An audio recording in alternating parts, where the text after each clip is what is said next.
bom dia e bem-vindos a mais um Mercados em Ação do Jornal Económico. Nesta edição vamos começar por falar sobre o que aconteceu na reunião da Reserva Federal Norte-Americana na semana passada e também avaliar o andamento da época de resultados nos Estados Unidos. Depois dos habituais números e gráficos do Marco Silva, vamos analisar o tema da inflação e como o aumento dos preços poderá condicionar o ano em Wall Street. O nosso convidado de hoje é o Luís Bravo, Head of Investment Advisory do Bison Bank. Luís, bem-vindo de volta ao programa. Obrigado, muito gosto em estar aqui depois de tanto tempo de ausência em termos presenciais. É um bom regresso. É um bom regresso. A estúdio, depois de 2 anos. Luís, começando precisamente pela Fed, o Banco Central dos Estados Unidos provocou uma disrupção no mercado ao acelerar o seu programa de normalização da política monetária. E já era esperado esta aceleração? Eu julgo que a palavra normalização é muito boa para uma série de vertentes. Nós passámos muito tempo agarrados à normalização das nossas vidas e da questão da frente sanitária, que me parece, pelo menos essa é uma questão que me parece com mais ou menos surto que está resolvida, mas a frente monetária era claramente aquela que todos já tinham na cabeça e já não era desde agora, já desde os sinais que foram sido dados no ano passado, com números fortes para a inflação nos Estados Unidos. Muito disto estava assente numa ideia que é verdade e que se pode tornar o próximo problema, que tem a ver com, digamos, os bottlenecks, ou, digamos, os gargalos e disrupção entre aquilo que é a capacidade de colocar matérias-primas e dentro da cadeia de distribuição de valor. Isso criou uma pressão inicial que todos sabíamos que poderia existir, porque houve a questão das restrições de produção. Neste momento, a inflação, sobretudo nos Estados Unidos, tem muita componente já estrutural, portanto tem muito já a ver com o ciclo económico onde estão e com taxas extraordinariamente baixas, portanto já não cola, portanto eu acho que a Reserva Federal está a posicionar-se para sinalizar um primeiro aumento em março. Resta saber a forma do como e o porquê e em que ritmo vão fazer. Há esta componente da subida de taxas, onde nós assentamos muito e que as pessoas lá em casa entendem melhor, que é mais fácil, mas há também a parte do balanço, portanto, dos estímulos que foram sendo dados, onde me parece que a Reserva Federal poderá também alicerçar-se para tornar, digamos, a agressividade do movimento das taxas de juros mais moderado, não ser tão forte como se calhar algumas casas apontam, de 5 ou 6, já se fala até de 6 subidas de taxas, mas ser equilibrado com uma retirada mais forte dos estímulos, de forma a que se consiga manter algum equilíbrio e não se perca crescimento económico. Vai ser um debate para nós termos de certo durante o próximo trimestre, sobretudo, onde se vai ter muito mais visibilidade de leituras de indicadores económicos e também das empresas, mas é inevitável. Portanto, o ano 2022 é um ano de subida de taxas, com tudo o que tem de bom e com todas obviamente, os efeitos colaterais que depois normalmente também trazem, mas isso é natural, porque aquilo que nós definitivamente me parece que vamos deixar para trás é o mundo altamente estimulado e de estímulos fiscais e monetários. Luís, ainda bem que falas nisso, porque a última reunião falou-se também dos outros 2 pontos fulcrais. Um é o fim do programa de compras, que provavelmente será no início de março, mas a outra componente que é a redução do balanço, que era algo que nem sequer ainda se estava em cima da mesa. Lembro perfeitamente no último trimestre do ano passado, nem sequer se colocava isso.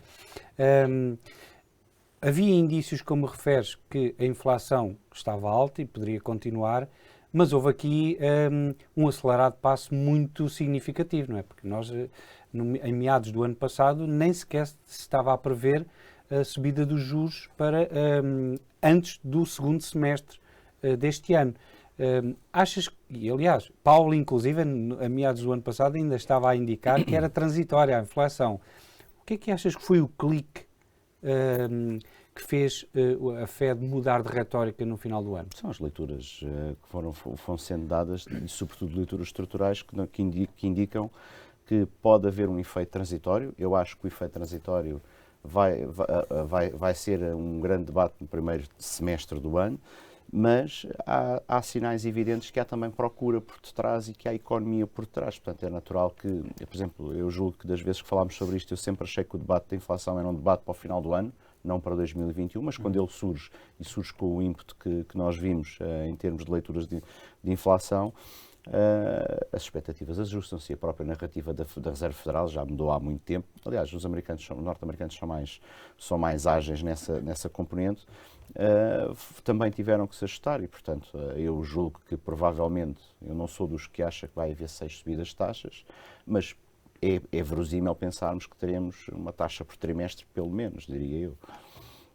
Aliás, fala-se inclusive que pode haver uma subida em cada reunião, não é? E depois tudo dependerá, lá está, das leituras que nós fomos vendo, quer da parte de se há economia ou não, para continuar a suportar isto, até que ponto é que a transitoriedade, porque quando digamos, o voltar à normalidade também implica acabar com este gargalo económico, com este chamado gargalo e esta inflação transitória. Portanto, tem que começar a ser mais visível com aquilo que são as tradicionais variáveis que nós fomos habituados a trabalhar para a política monetária. Portanto, este ano, sendo um ano de transição, primeiro semestre pode ser muito importante para isso.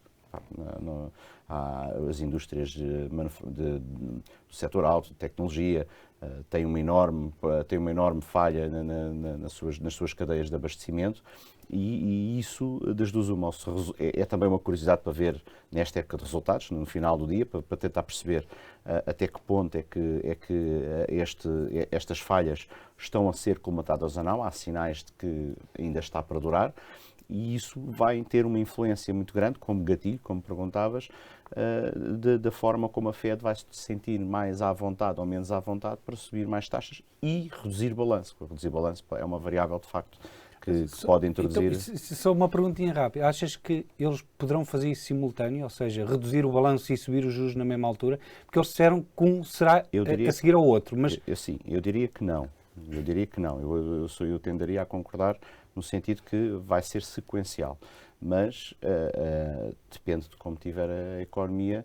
Acho que é um tema mais para a segunda metade do ano, mas depende de como tiver a economia. Mas nós sabemos bem que quando entra na narrativa dos governadores dos bancos centrais, já está a entrar no mercado. Portanto, os investidores vão começar a descontar essa variável. Isto não quer dizer que seja um mau ano para ações, na minha opinião. Pode não vir a ser, podemos chegar ao final do ano com os índices a um nível maior do que vimos no início do ano, mas vamos ter uma viagem atribulada com mais notícias pelo meio e subidas mais modestas, porque em 2020 era fácil, há uma reabertura mecânica, estava fechado, passa a estar aberto, é fácil voltar à atividade. Este ano vai ser preciso mais economia e uma gestão, não digo delicada, mas uma gestão bem feita da comunicação entre aquilo que são as autoridades fiscais, portanto, neste caso os governos, e os bancos centrais, sobretudo da Fed, que é o que regula, está neste momento a gerir este processo de uma forma mais rápida, mas não é de todo impossível que possa se repercutir, por exemplo, também na Europa. Luís, obrigado pelo teu insight. Vamos agora para um breve intervalo e voltamos dentro de momentos.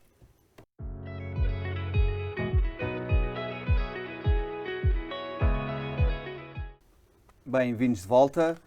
Vamos agora aos gráficos da semana com o Marco Silva, onde o Marco vai analisar o desempenho das cotadas em Wall Street. Pelo menos até agora já temos aqui alguns resultados. Marco, o que é que consegues avançar neste momento? Sim, tem sido um janeiro, ou foi um janeiro muito interessante, desde logo porque está carregado de vermelho, o que não era expectável há cerca de um mês, ou mês e meio, e temos aqui claramente o impacto da subida dos juros, ou da perspectiva dos juros, nomeadamente no setor tecnológico. Podemos ver que o setor tecnológico está carregado de vermelho, Microsoft aqui com uma queda substancial de 8%, mas a Amazon, por exemplo, com 13% e a Google com 8% também. Do outro lado temos o setor energético, que é aquele que se tem comportado melhor, todo a verde praticamente. Temos aqui a Chevron desde o início do ano com 11% de ganho, enquanto a ExxonMobil com ganhos de 23%. As financeiras têm tido um comportamento misto. Curioso por exemplo, a JP Morgan está com uma perda de 7%, enquanto a Bank of America tem ganhos e o Citigroup também.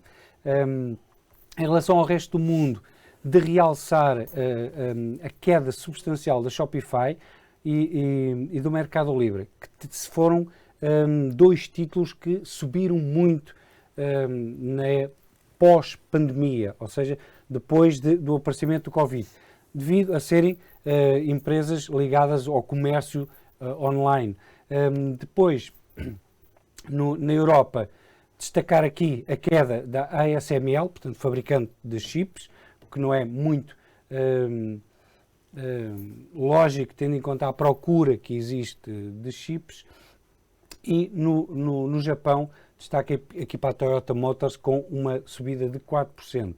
Em relação aos setores e aos mercados, de destacar aqui o mercado norte-americano, que tem tido um comportamento pior do que a Europa geralmente é sempre mais estável, enquanto nos setores, o setor dos semicondutores, desde o início do ano, tem tido um comportamento bastante negativo. Mais uma vez, o que não deixa de ser curioso, tendo em conta a procura que existe. Do outro lado, o setor energético é claramente aquele que tem tido uma performance melhor. De destacar também a volatilidade que disparou e é para já a rainha do mercado de janeiro. Por último, este é um mapa do comportamento das empresas após a divulgação dos resultados e podemos ver aqui as tecnológicas, as grandes tecnológicas, Microsoft e Apple, que já indicaram resultados com comportamentos bastante interessantes, e a Oracle também. Do lado inverso, a Adobe teve uma queda de 10% e a JP Morgan também com uma correção de 6%. Destaque, no entanto, para Netflix, que foi uma das rainhas também do pós-pandemia, com uma queda de 20% logo a seguir a ter divulgado os resultados, e a Tesla com menos 11%. E é tudo, André. Obrigado, Marco. Regressando à nossa conversa com o Luís, analisando precisamente Wall Street, estes resultados têm-te surpreendido? Como é que fazes? Qual é o ponto de situação que fazes neste momento dos resultados? Eu julgo que era expectável que as empresas fossem ter menor ímpeto em termos de comparabilidade do que aquilo que nós nos habituámos a ver durante o ano passado. Portanto, a reabertura trouxe muita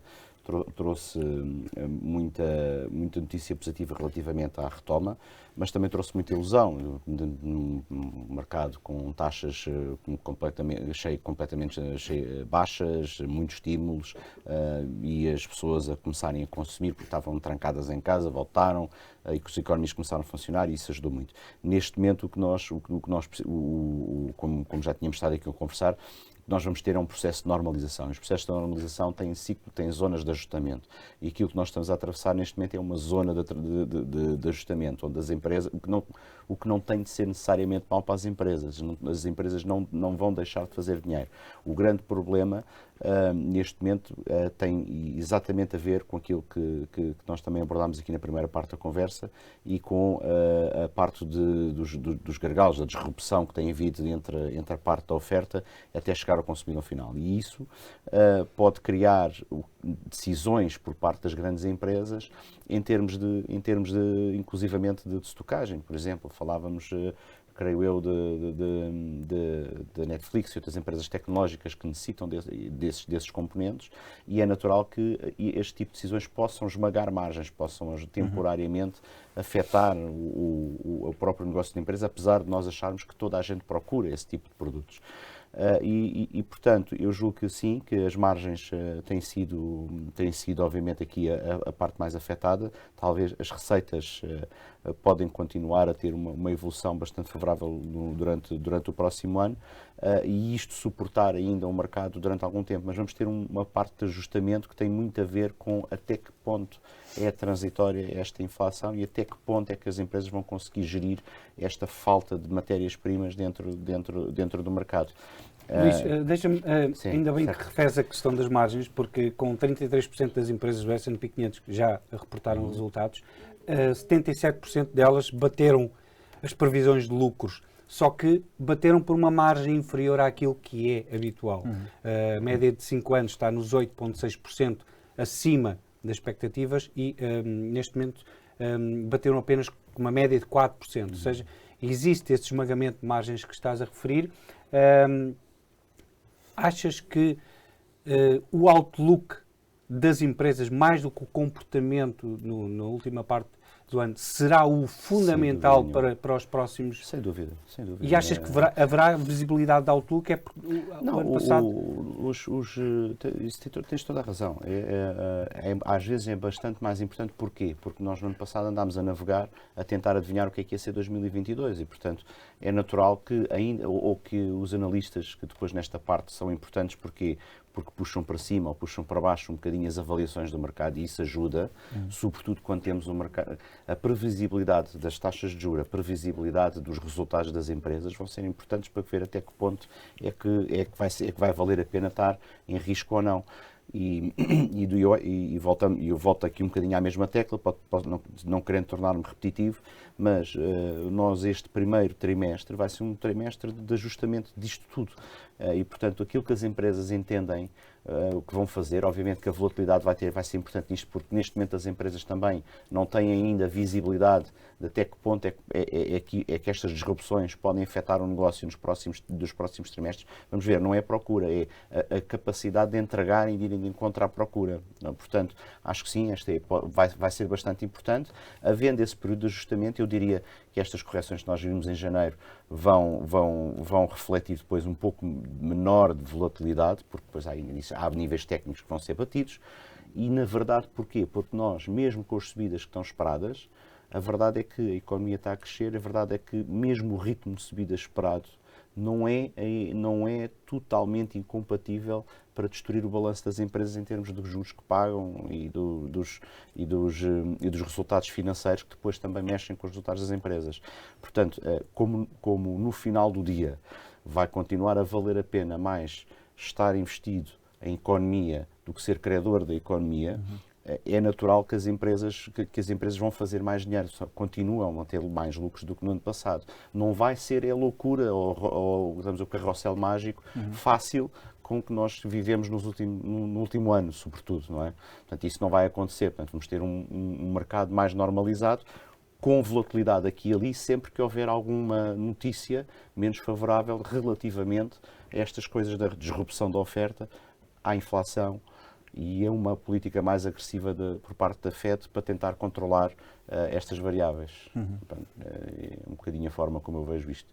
Luís, obrigado. Vamos agora de novo para um curto intervalo. Voltamos em breve. Obrigado.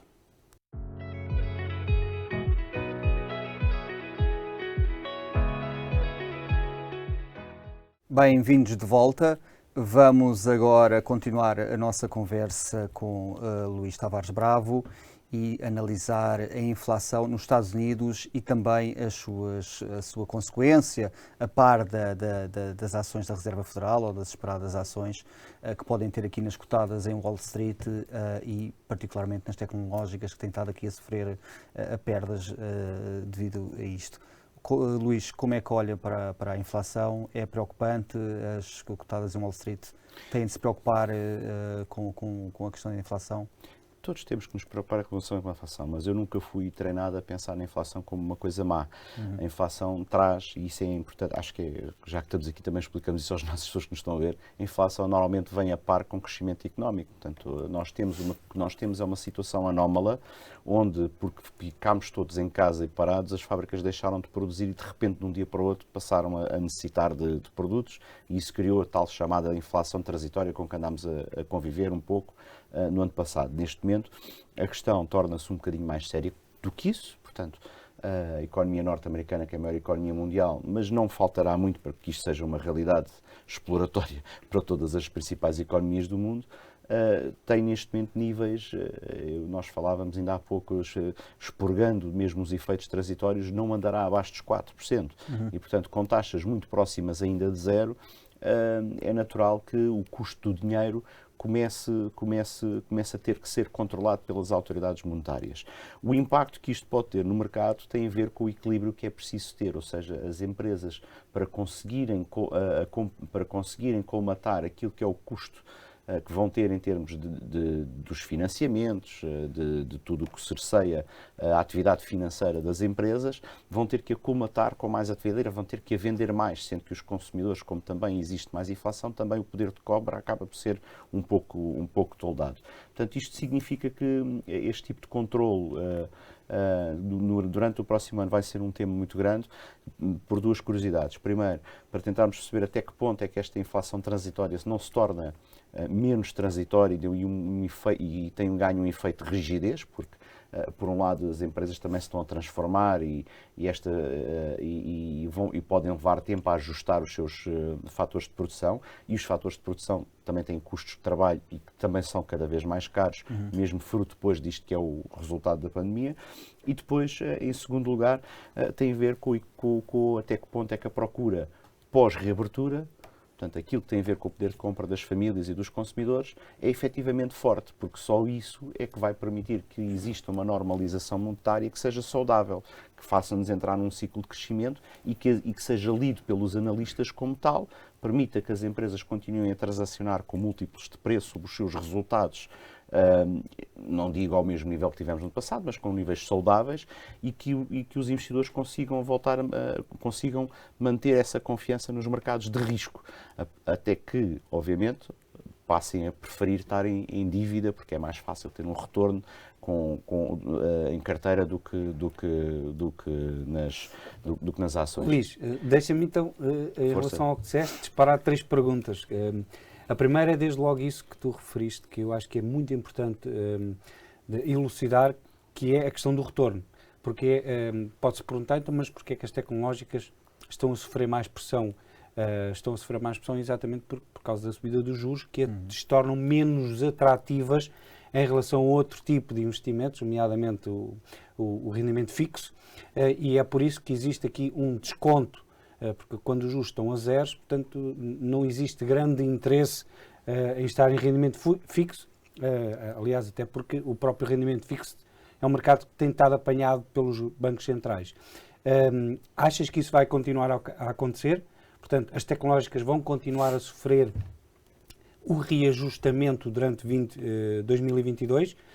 O segundo ponto é em relação à inflação e o seu impacto na procura, porque os últimos dados sobre as vendas a retalho já indicaram que poderá haver aqui um arrefecimento da procura por causa do aumento dos preços, o que não se verificou durante o final, grande parte do ano passado, mas no último mês verificou-se que os consumidores podem se estar a retrair porque os preços aumentaram demais. Achas que isso poderá ser uma realidade, portanto, e que irá afetar o crescimento económico? E por fim, o que é que tu achas que a Fed poderá, qual é que será a flexibilidade da Fed se isso se concretizar? Ou seja, se a economia realmente tiver aqui um soluço devido à menor procura. Eu começava a chegar pela pergunta do meio, que me pareceu que era aquela que tinha a resposta mais pronta. Eu julgo que, independente, nós todos somos habituados a trabalhar com cenários centrais e é isso que temos que nos concentrar. Daquilo que hoje em dia parece óbvio é taxas devidamente compartimentadas e devidamente avisadas ao mercado, economia com crescimento económico e transitoriedade da inflação gerível em 3 meses. Pronto, isto é o que eu acho que a maior parte do mercado trabalha. Se isto se verifica, vai ser um ano melhor para ações. É melhor ter economia do que ser seu credor. Isso é um tema para 2023 ou para ir além. A menos que sejam oportunidades específicas, coisas de curto prazo, que estão a morrer, as maturidades estão um ano e meio, são uma oportunidade e vale a pena. As carteiras devem ter um pouco de tudo. Pode fazer sentido ter isso em carteira. Mas eu acho que ainda faz sentido ter empresas. Sobretudo faz sentido ter empresas com histórias obviamente, se estivermos a pensar nos horizontes temporais num cliente que tem uma plataforma e está a fazer trading, é sempre mais complicado fazer esta conversa. Mas a verdade, eu não quero ir para o longo prazo, mas quem investe a 2 ou 3 anos e quer ter uma carteira que funcione para ter uns rendimentos extras e que não se anda todos os dias a pensar naquilo, obviamente o que faz sentido é ter setores que têm histórias de crescimento, setores que possam capitalizar naquilo que são as novas tendências pós-pandemia. E as tecnológicas são esse tipo de empresas. São empresas tradicionalmente pouco alavancadas, são empresas que têm capacidade de inovar, embora o custo da inovação fique maior por via dos juros e dos custos de financiamento, vai continuar a valer a pena ter esses setores para esses prazos. No curto prazo, há muitas empresas europeias e americanas, não tanto, mas europeias, sobretudo, têm esses hábitos, com ótimos dividendos e que podem colmatar essa desvantagem face à renda fixa. Depois, eu acho que me ficou a faltar a manobrabilidade da Reserva Federal. A Reserva Federal é um banco central que nos habituou a reagir muito bem às leituras. As vendas a retalho e todos esses indicadores carecem ainda, na minha opinião, de alguma confirmação para fugirmos deste cenário central e irmos por outras situações, mas eu acho que a Reserva Federal está a pensar em normalizar as coisas. E se está a pensar em normalizar as coisas, vai estar atento à força do consumidor, vendas a retalho, para ver a que ritmo é que o faz. Por isso é que nós, quando falávamos na questão dos juros, eu vejo mais a ver termos uma subida por trimestre do que vejo mais as 6 subidas. Pronto, depois pode-se discutir se vai haver a subida dos 50 pontos, que alguns analistas também trazem para a discussão. Não seria inédito, mas também não se vê há muito tempo. Eu julgo que a força do Banco Central ser tão evidente ou ser tão colocada dessa maneira traria mais volatilidade ao mercado e traria mais incerteza. Eu julgo que nesta altura a Reserva Federal não vai optar por aí. Mais na segunda parte do ano, com muitos mais números feitos, com mais leituras feitas, podem vir então algumas surpresas da Reserva Federal, mas no sentido de normalizar, de eventualmente reduzir o balanço. Eu julgo que é assim um pouco que eu estou à espera que aconteça. Obviamente, com tanta coisa experimentalista que acontece no primeiro trimestre ou no segundo, com volatilidade, isto pode modificar-se. Nós podemos, se tudo correr bem, estar daqui a um trimestre aqui sentados e estarmos a falar, algumas coisas mudaram, mas nesta fase, com a informação que existe, empresas fortes, taxas de juros controláveis e ainda muita transitoriedade dentro da narrativa da inflação, eu julgo que os mercados ainda vão, no final do dia, reagir mais para o lado do risco e das ações do que para uma inversão em estratégia de investimento para dívida, mesmo que seja com taxas variáveis. Ou isso. Luís, obrigado pela tua participação. Teremos com certeza mais oportunidades para estares presente aqui connosco em estúdio. Eu agradeço. Obrigado. Vamos agora passar para o número da semana e o número escolhido são os 117 deputados eleitos pelo PS nas eleições legislativas. Surpreendentemente, o PS venceu com maioria absoluta, algo que ninguém estaria à espera, dadas as sondagens das últimas semanas. Na segunda posição, o PSD e depois também o Chega tornou-se a terceira força política, com 12 deputados eleitos, e a Iniciativa Liberal, com 8 deputados eleitos, é a quarta força política. Bloco e PCP também perderam muitos deputados, e o PAN só conseguiu eleger um deputado, enquanto o CDS não conseguiu eleger nenhum. Marco, vamos agora passar para a personalidade da semana. Sim, e esta semana, inevitavelmente, teria que ser Jerome Powell, porque, mais uma vez, todos os olhares estiveram sobre ele a semana passada, e ele tem conseguido gerir a parte da retórica, provavelmente como mais nenhum presidente da FED tem conseguido, ou conseguiu desde Alan Greenspan. E o que é certo é que os mercados gostam da retórica, da forma como ele reage, como ele responde às perguntas dos jornalistas e como acalma o mercado, e, portanto, teria que ser a personalidade da semana. Marco, obrigado. Vamos agora despedir-nos. Voltamos a ver-nos para a semana. Obrigado e bons negócios.